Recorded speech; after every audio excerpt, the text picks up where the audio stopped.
ओम नमः शिवाय। मैं सोनल शुक्ला आज हमारा पार्ट 4 लेकर आई हूँ। आज हम डिस्कस करने वाले हैं कर्क कैंसर राशि और लियो सिंह राशि के बारे में, नक्षत्र वाइज राहु केतु की इम्पैक्ट जो भी ट्रांजिट हुआ है। और दूसरा हम आज डिस्कस करने वाले हैं मूल गंडांत नक्षत्र के ऊपर कि कौन कौन से नक्षत्र मूल गंडांत के होते हैं और उसमें क्या होता है और हमें क्या करना चाहिए। तो आप वीडियो एंड तक देखिएगा। इस राशि के समझाने के बाद क्या इम्पैक्ट होगी क्या नहीं होगी इन दोनों राशियों के बाद नक्षत्र वाइज, उसके बाद में मूल गंडांत आपको समझाने वाली हूँ। तो आप वीडियो एंड तक देखना, लाइक और सब्सक्राइब भी ज़रूर कीजिएगा और बेल आइकन भी प्रेस कीजिएगा ताकि आपको नोटिफिकेशन जब भी मैं नई नई वीडियो बनाऊंगी तो आपके पास आती रहेगी। तो अब हम स्टार्ट करते हैं कैंसर राशि से। जो कैंसर राशि है उसमें 3 नक्षत्र आ जाते हैं, पुनर्वासु, पुष्या और आश्लेषा। तो अब हम जैसे पिछली बार मैंने समझाया था वैसे ही काउंट करते हैं तारा का। ये आप अपनी अपनी तारा के हिसाब से, नक्षत्र के हिसाब से नोट डाउन कीजिएगा। अच्छी असर या बुरी असर वो हम बाद में डिस्कस कर लेंगे, उस हिसाब से आप कैलकुलेशन कर लीजिएगा। तो जब पुनर्वासु से हम काउंट करेंगे मृगशिरा तक का तो वो पहुंचेगी 8वीं तारा में। जो मित्र तारा है वो अच्छी जाएगी, तो पहले 120 दिन वो उनके अच्छे जाने वाले हैं। दूसरे 240 दिन है वो पुष्या टू मृगशिरा जो है वो 7th वध तारा में जाएगी। तो इन लोगों के लिए ये 240 दिन ठीक नहीं जाएंगे, ठीक इम्पैक्ट नहीं देने वाले राहु के लिए। और 180 दिन जो है वो अश्लेषा टू मृगशिरा वो जाएगा 6th तारा में, 6ठी तारा है वो ठीक है, अच्छी जाएगी। क्षेम तारा है, क्षेम कुशल वाली तारा है, वो अच्छी जाएगी। उसके बाद आएगा पुनर्वासु से हम जाएंगे रोहिणी तक, तो वो आएगी 7th वध तारा आ जाएगी। पुष्या से हम जाएंगे रोहिणी तक, वो 6th आएगी, वो गुड आएगी। जो 7th है वध तारा उसके पहले वाली 120 दिन वाली वो अच्छी नहीं जाने वाली पुनर्वासु नक्षत्र वालों के लिए, जब राहु रोहिणी में जाएगा तब, ठीक है। उसके बाद जो पुष्या से हम जाएंगे रोहिणी तक तो वो 180 दिन है, वो भी 5th मतलब वो भी अच्छी तारा नहीं है, प्रत्यारी तारा है। तो मान के चलो कि पुनर्वसु नक्षत्र और अश्लेषा नक्षत्र वाले हैं जो कैंसर असेंडेंट वाले हैं, उनके पहले 120 दिन और आखिरी 180 दिन ठीक जाने वाले नहीं है। तो उसका आप ध्यान रखिएगा, जितना हो सकता है ओम नमः शिवाय का आप जाप करिएगा। उसके बाद आती है अश्लेषा। तो हम जब जाएंगे अश्लेषा से मृगशिरा तक, वो 6ठी तारा में आएगी, वो अच्छी तारा है।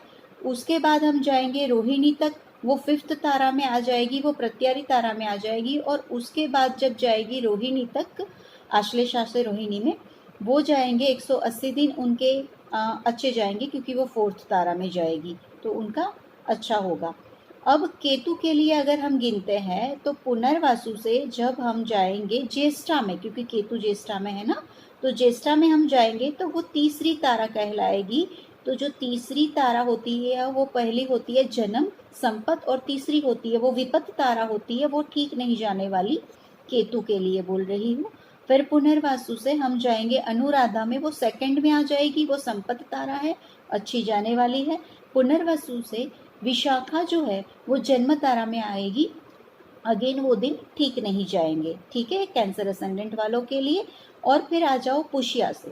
पुष्या से हमने कहाँ तक जाना है, जब केतु ज्येष्ठा में जाएगा तो वो बन जाएगी 2nd तारा, संपत्ति तारा, वो अच्छी जाएगी।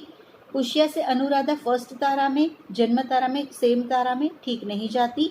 पुष्या से विशाखा में जो है वो 9th में चली जाएगी, अति मित्र तारा में चली जाएगी, वो 60 दिन उनको बहुत अच्छे आ जाएंगे। जो आगे के जितने दिन खराब गए हैं उन सबका लेखा जोखा वहाँ सेट हो जाएगा उनका।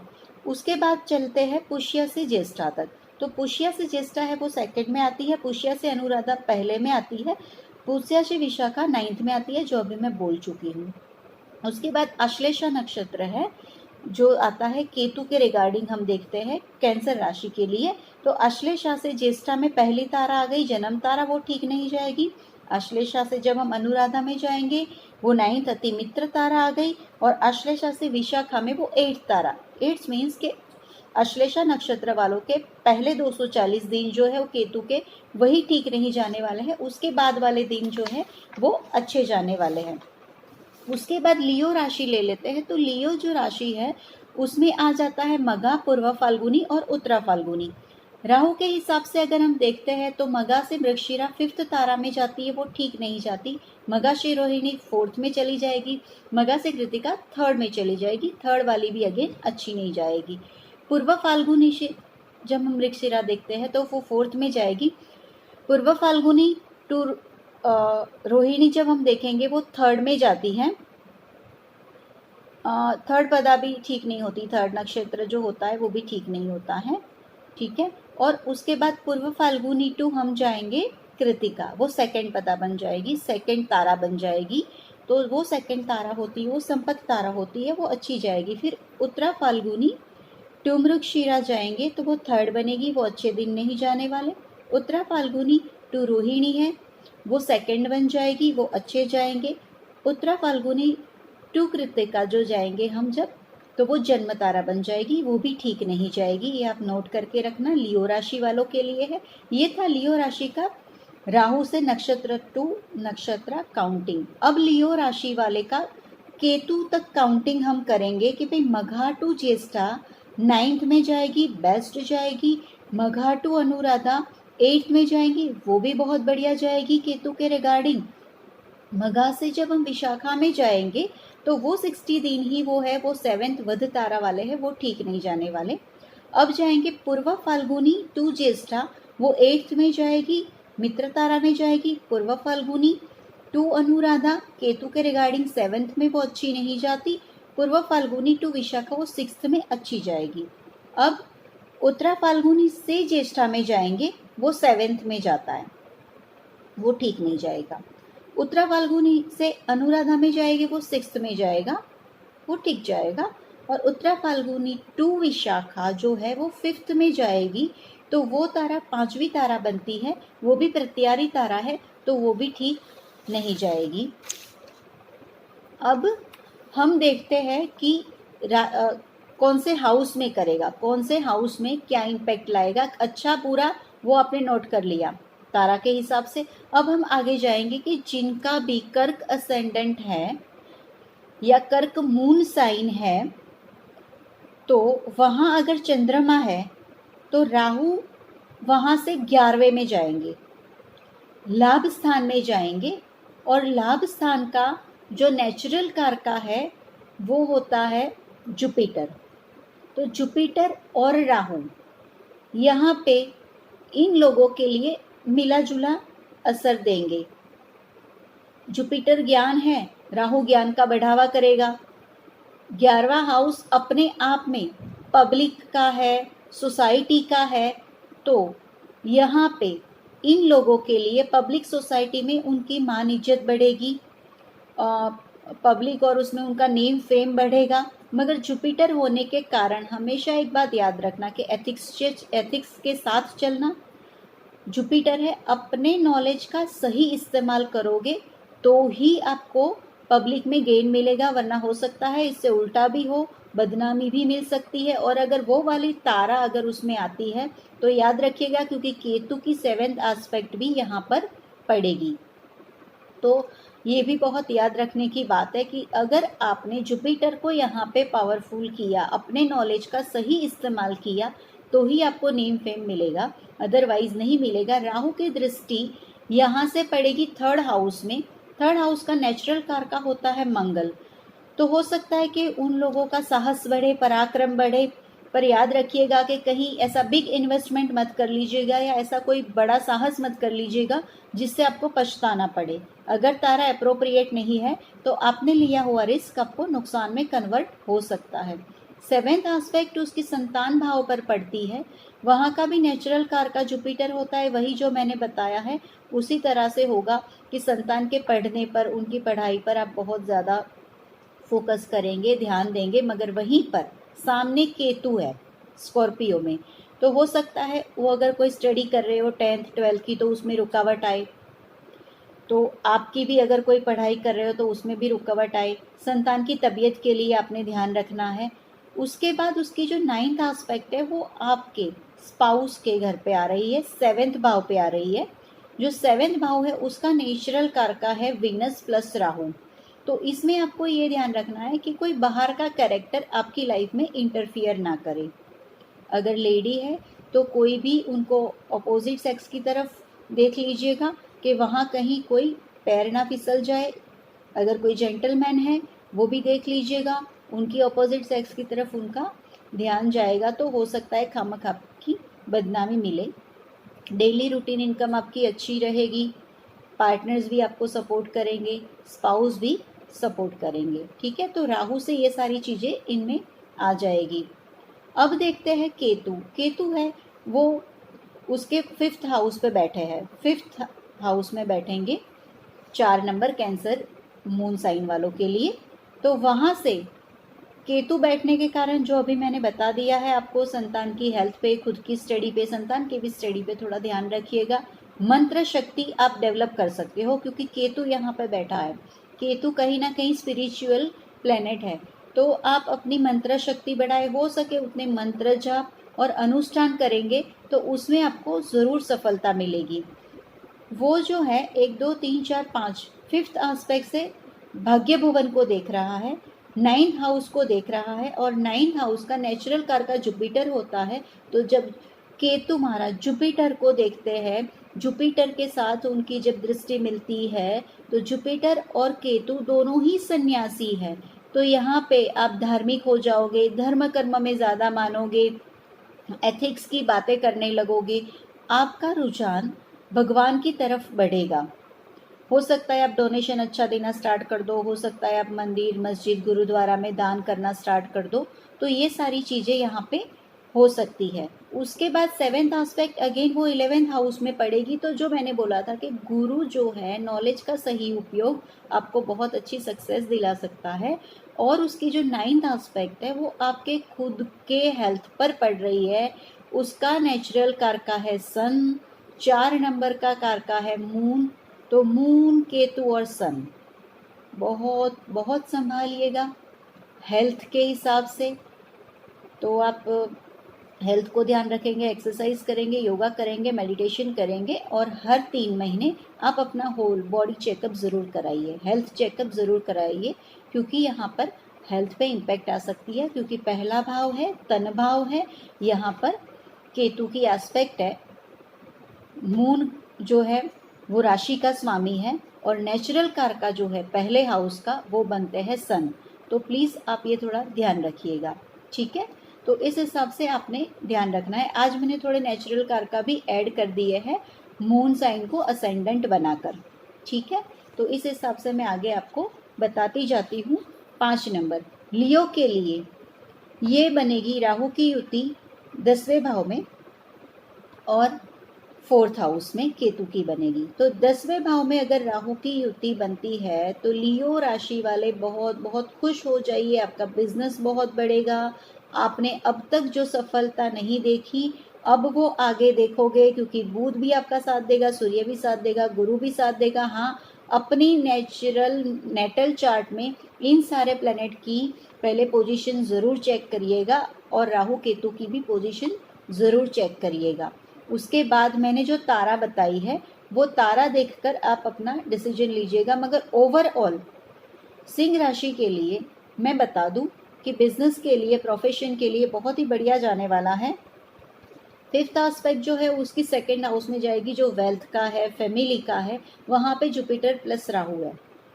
ठीक है, तो अच्छी कमाई, नॉलेज का उपयोग करके करी हुई कमाई बहुत ही टिकेगी, बहुत ही अच्छा रिजल्ट आपको वहाँ पर देगी। ठीक है, राहु महाराज है तो आपको बहुत बहुत सारे धन दे, संपत्ति दे। मैं चाहती हूँ कि आपका बहुत बहुत गेन हो, आपकी फैमिली का भी गेन हो। मगर याद रहे जुपिटर के साथ के बिना कुछ नहीं होगा, तो शिव जी की आराधना आपने यहाँ पर करनी होगी। उसके बाद 7th जो एस्पेक्ट है वो अगेन 4th हाउस पे अपने खुद के घर पर जाएगी, जहाँ केतु ऑलरेडी विराजमान है। वहाँ का कारका है मून और वीनस। वीनस को लेकर कोई लग्जरी लाइफ में कोई आपको दिक्कत आने वाली नहीं है। मून है तो वो माता का कारका है, वहाँ का नेचुरल कारक, तो माता की तबीयत थोड़ी सी बिगड़ सकती है, उसके लिए माता की तबीयत का ध्यान रखना बहुत ज़रूरी है। उसके बाद 9th एस्पेक्ट जो आती है वो कंपटीशन में आती है, लोन में आती है, रोग ऋण कर्जे वाले हाउस में आती है राहु की। ऑब्वियस, आप कोई नया बिजनेस लोगे तो मे बी बिजनेस लोन लोगे, बिजनेस स्टार्ट करोगे, कॉम्पिटिटर खड़े होंगे, मगर आप सारे कॉम्पिटिटर को मात देने में सक्षम रहोगे। आपको बैंक लोन भी बहुत जल्दी मिल जाएगी आपके बिजनेस के लिए। ठीक है, तो लियो साइन के लिए बहुत अच्छा है। बस अप्रोप्रिएट वो तारा मिला लेना और अपने नेटल चार्ट के जो रियल पोजीशन है वो भी चेक करके थोड़े से उपाय करने पर आपको बहुत ज़्यादा सफलता मिल सकती है। उसके बाद जो केतु है वो 4th हाउस में बैठा है, माता के हाउस में बैठा है, तो यही माता के उसमें थोड़ा सा हेल्थ प्रॉब्लम ला सकता है। लग्जरियस लाइफ में भी जो केतु महाराज है वो थोड़ी सी दिक्कत खड़ी कर सकते हैं, मगर ज़्यादा दिक्कत खड़ी नहीं करेंगे क्योंकि सामने ही राहु बैठे हैं और राहु के साथ बहुत बहुत अच्छे सारे ग्रहों का सपोर्ट भी होगा। ठीक है, तो धर्म मत छोड़िएगा। केतु स्पिरिचुअल प्लैनेट है, केतु जहाँ बैठता है वहाँ से डिटैचमेंट हो सकती है, तो इसका मतलब हम ये बोल सकते हैं कि आपकी ट्रैवलिंग बढ़ सकती है, शायद आप घर से बिजनेस के लिए दूर जा सकते हो। ये सिंह राशि वालों के लिए मैं केतु का ये फोरकास्ट कर रही हूँ। ठीक है, उसके बाद 1 2 3 4 5 वो 5वीं दृष्टि से देखेंगे 8th हाउस को। 8th हाउस केतु के लिए बहुत बढ़िया माना गया है। उसका नेचुरल कारका है सैटर्न, तो सैटर्न प्लस केतु आपको ऑकल्ट की दुनिया में ले जाएगा, आपको अलौकिक दुनिया के एक्सपीरियंसेस करवाएगा, या आप कोई ऐसा काम करोगे जिसमें डीप रिसर्च करना पड़े, वो सारे काम में आपको सफलता मिलेगी। अगर आप शादी की हुई है, मैरिड है, शादीशुदा है, तो आपको हो सकता है ससुराल की तरफ से संपत्ति भी मिले। ठीक है, तो ये सारी चीज़ें लियो साइन वालों के लिए मैं अच्छी मान रही हूँ। वो 7th एस्पेक्ट से देखेंगे। बिजनेस में थोड़ी सी रुकावट आ सकती है, मे बी आप घर के बाहर रहो तो कुछ खाने पीने में या आपको कुछ अनकंफर्टेबल सा लगे, आप क्योंकि घर से बाहर जाओगे तो ऑब्वियस है, घर से बाहर जाते हैं तो हर्डल्स मिलती है, घर जैसा माहौल बाहर नहीं मिलेगा, तो ये सारी इम्पैक्ट आ सकती है। और वो वही केतु देखेगा 12th हाउस को। 12th हाउस भी कहीं ना कहीं मेडिटेशन से जुड़ा हुआ है, तो कुल मिला के सिंह राशि वाले जो है वो अपना एक वे चेंज करने वाले हैं, आध्यात्मिक वे पर जाने वाले हैं, क्योंकि 8 और 12 और 4 सारे ही मोक्ष स्थान उनको मिल रहे हैं, या तो प्लेसमेंट से मिल रहे हैं या तो आस्पेक्ट से मिल रहे हैं, और जुपिटर और सैटर्न उनका साथ दे रहे हैं, तो बहुत ही बढ़िया संयोग है। तो प्लीज़ आप अपना इनर ग्रोथ कीजिए, मेडिटेशन कीजिए, फोकस कीजिए, अपनी ऑरा क्लीनिंग कीजिए, और साथ के साथ चक्रा पे अगर आपने फोकस किया, ध्यान दिया, तो लियो साइन वालों को सफलता ढूंढने नहीं जानी पड़ेगी, मगर सफलता उनको आकर मिलेगी। ये मेरा अपना खुद का व्यू है। अब हम देखते हैं कि गंडांत क्या है। मूल गंडांत, गंडांत नक्षत्र होते हैं हमारे 27 नक्षत्र और एक नक्षत्र है अभिजीत, तो टोटल 28 है। तो हमारे जो गंडांत नक्षत्र है 27 नक्षत्रों में से जो 6 नक्षत्र होते हैं उसको हम गंडांत नक्षत्र कहते हैं। मतलब कि केतु के जितने नक्षत्र है वो, और बुध के जितने, मरकरी के जितने भी नक्षत्र है, तीनों के तीन, वो सारे गंडांत में आते हैं। तो अश्विनी, मघा और मूल वो केतु के नक्षत्र है जिसको हम गंडांत नक्षत्र गिनते हैं। अश्लेषा, ज्येष्ठा और रेवती बुध के, उसको भी हम गंडांत नक्षत्र कहते हैं। अब गंडांत का मतलब क्या है? गंडांत, गंड प्लस अंत, अंत मतलब एंड, और एक शुरुआत। इट्स मीन्स के एक शुरुआत है और एक अंत है, अंत है और शुरुआत है। तो जब भी कोई भी चीज की शुरुआत होती है तब कुछ नया होता है, हर्डल्स आती है, परेशानी होती है, हमें नहीं पता होता कि ये जो हम शुरुआत कर रहे हैं उसमें हमें क्या करना है, कन्फ्यूज़न होती है, ठीक है। और जब अंत होता है वहाँ पे भी एक कश्मकश होती ही है हमें कि अब सारा ख़त्म होने को आया है, क्या होगा, चाहे वो हमारे बॉडी का खात्मा हो, चाहे वो हमारी प्रॉपर्टी का हो, चाहे वो कुछ भी, किसी भी चीज़ का एंड जो होता है वो अल्टीमेटली तो हमें लगता है दुखदाई होता है। उन लोगों के लिए अंत बहुत अच्छा होता है, जो संत महात्मा होते हैं, जो स्पिरिचुअल लाइफ जीते हैं, उनको अंत मोक्ष लगता है। मगर जो सांसारिक मनुष्य है उनके लिए अंत मतलब बहुत ही पेन और दुखदायक होता है। अब ये गंडांत कैसे होता है मैं आपको ज़रा समझाती हूँ कि जो पहला गंडांत होता है वो अश्लेषा नक्षत्र जो है उसके चौथे चरण से मघा नक्षत्र के पहले चरण तक का होता है। दूसरा जो गंडांत होता है वो ज्येष्ठा के लास्ट चरण से लेकर मूला के पहले चरण तक का होता है। रेवती का लास्ट चरण और अश्विनी का पहला चरण जब होता है तो वो भी गंडांत माना जाता है, क्योंकि रेवती पे ख़त्म है और अश्विनी पे शुरुआत है। तो जिन जिन बच्चों का या जिन जिन नेटिव का बर्थ इन इन नक्षत्रों में होता है तो अंत और शुरुआत की हर्डल्स, अंत का दुख, वो सब मिल मिला के ऐसा माना जाता है कि उनको दुख देने वाला होता है। यूनिक भी होता है, मैं ये नहीं बोलती कि सिर्फ और सिर्फ दुख मिलेगा, यूनिक भी होता है। तो उसमें ऐसा शास्त्रों में लिखा है कि जब इन 6 नक्षत्रों में से कोई भी नक्षत्र की ये वाली पदा में अगर जन्म हुआ है तो उनको उस नक्षत्र की शांति करानी चाहिए। जब हमारा जन्म हुआ हम भूल जाते हैं, हमें नहीं पता होता है, तो हम ऐसा कर सकते हैं कि 27 दिन के बाद अगेन वो नक्षत्र फिर से आएगा। एक दिन में एक ही नक्षत्र रहता है, तो 27 दिन के बाद जब वो नक्षत्र वापिस आ जाएगा तब आप उसकी शांति करा दीजिए। चलो वो भी भूल गए तो लाइफ में इम्पैक्ट तो नहीं होती उतनी उस विधि की असर जो 27 पहले दिन में होती है और जन्म के साथ ही हो जाती है। तो ऐसा कर सकते हैं हम कि जब भी पता चले तब जब भी वो नक्षत्र आता है तब आप उसकी विधि कराइएगा, तो उसकी जो बैड इफ़ेक्ट है, जो खराब असर है, वो सारी कम हो जाएगी।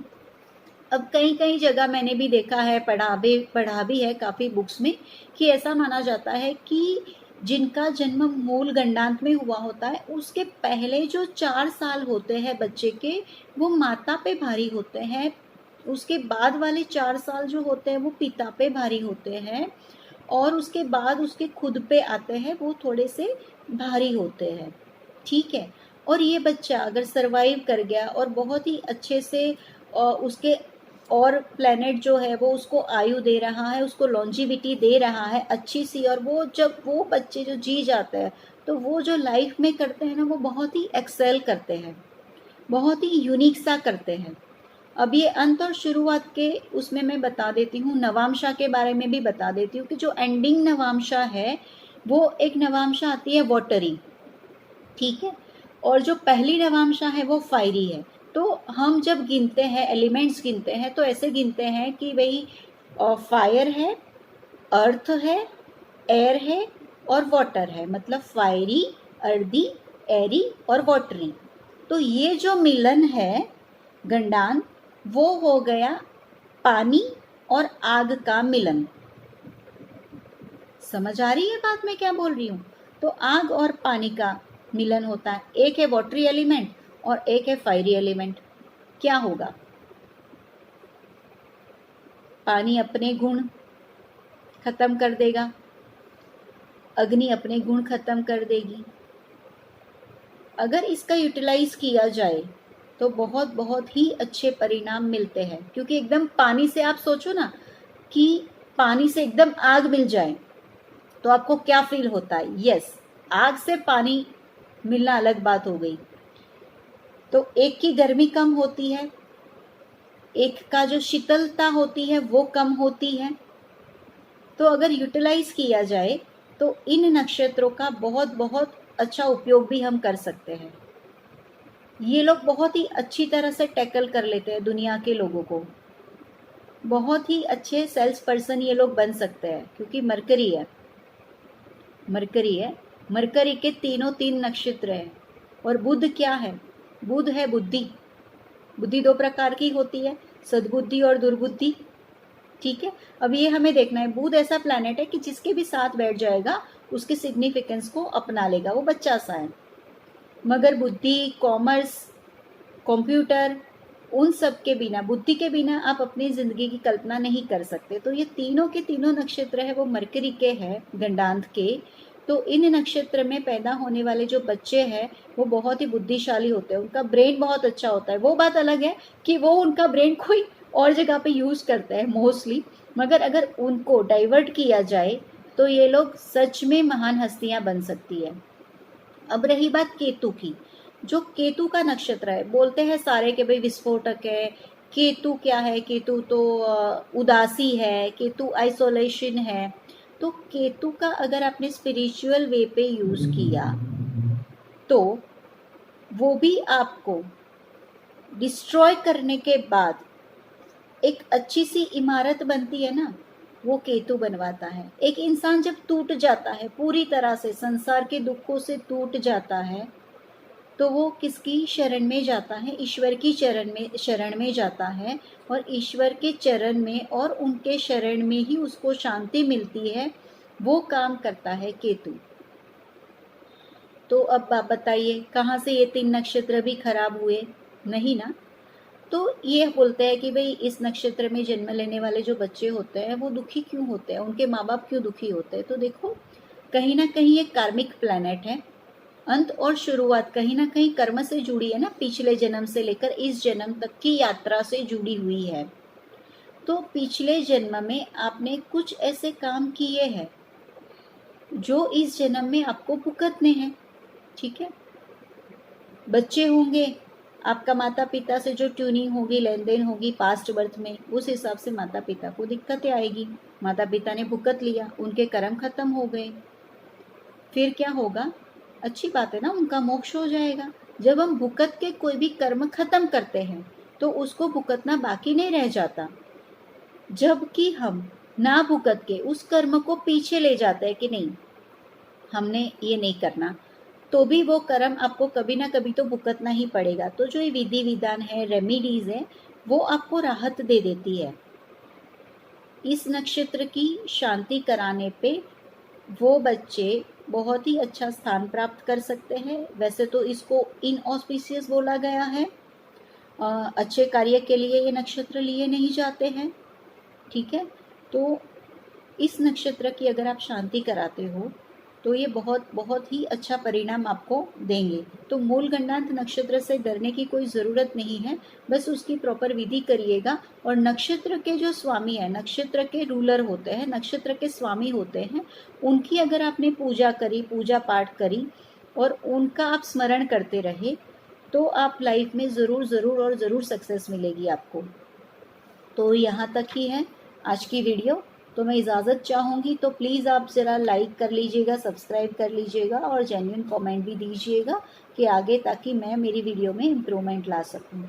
तो थैंक यू सो मच। ओम नमः शिवाय।